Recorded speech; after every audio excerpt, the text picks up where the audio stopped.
Hi, and welcome to another episode of Hot Takes with me, the Silver Fox. Senior SNP MSP Fergus Ewing says that his support for Humza Yousaf is not unconditional.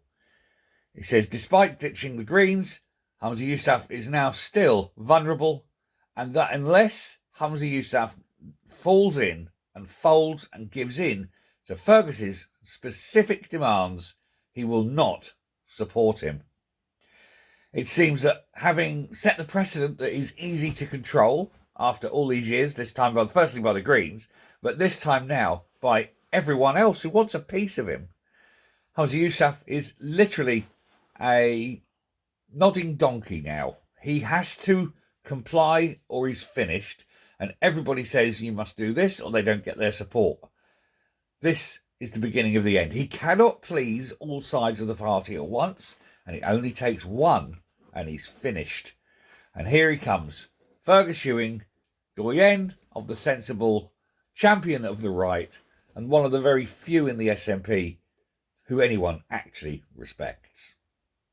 But he's warned Humza Yousaf that any confidence vote comes with non-negotiable conditions attached, and that should Humza Yousaf fail to meet them, then he will not support him in a motion of no confidence.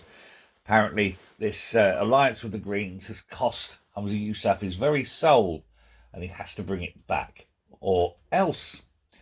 And after all, Fergus Ewing has a history of rebelling, especially against Humza Yousaf. They're not best friends forever, are they? They're not mates. They don't really like each other. But, of course, we can guess what his conditions are. We know he wants duelling on the A9 and the A96 as immediate to begin, almost immediately.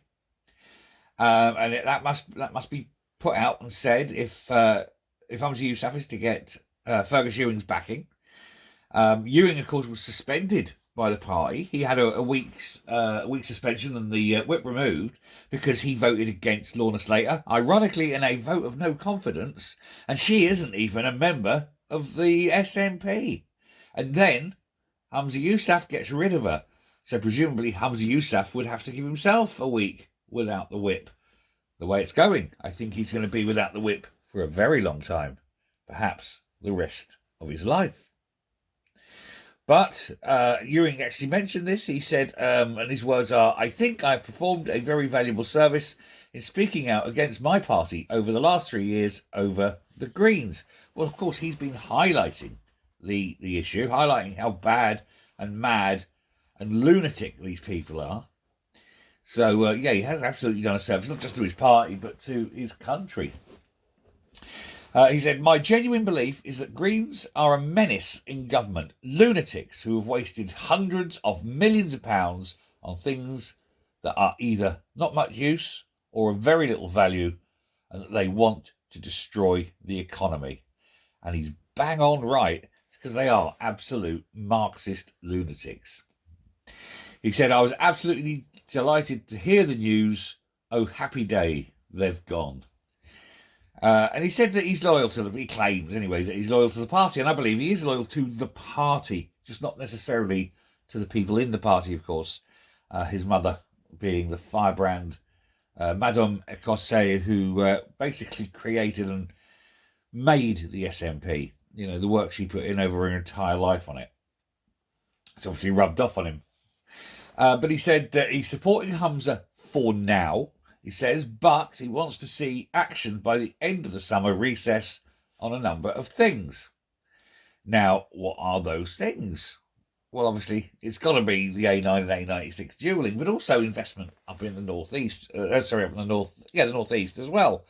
Otherwise, it's just not going to cut it for him, is it? But he does say that unless these things happen, he will not continue to support him, and the offer is time limited. In other words, you've got until Wednesday to make these promises and make them publicly. During the election for leader, if you remember, if you cast your minds back that far, 13 months, 14 months, Humza was asked by Fergus Ewing about the A96. And back then he said, oh, it's a top priority, he says, knowing that that was a lie because he knew at the time the Greens would never push for it. They don't want roads to be upgraded. They want everyone to live in their little 15-minute ghettos. Travelling is hard for the Greens. And of course, he's also moaned recently about the Greens' ban on wood-burning stoves, saying that it would be an absolute travesty, given that these things are necessary, especially in remote and island communities where you cannot guarantee electricity. It says without them, people will die of cold. They'll be dying of exposure inside their own homes. So he's got a point there. This is the trouble. You've got a man who talks sense, trying to talk that sense to the bunch of buffoons, fools, and corrupt wankers in Holyrood. But he did say that he was confident Yousaf could survive a no-confidence vote if he worked with Alba. However, as we've seen, he's rejected the calls from Alex Salmond to form a pact, and he said it's a ridiculous and ludicrous idea. So he's alienating the only people really who can save him, because the man's a moron. But he said he does think that he will survive the vote, but I think the damage to his reputation means he will not survive for long.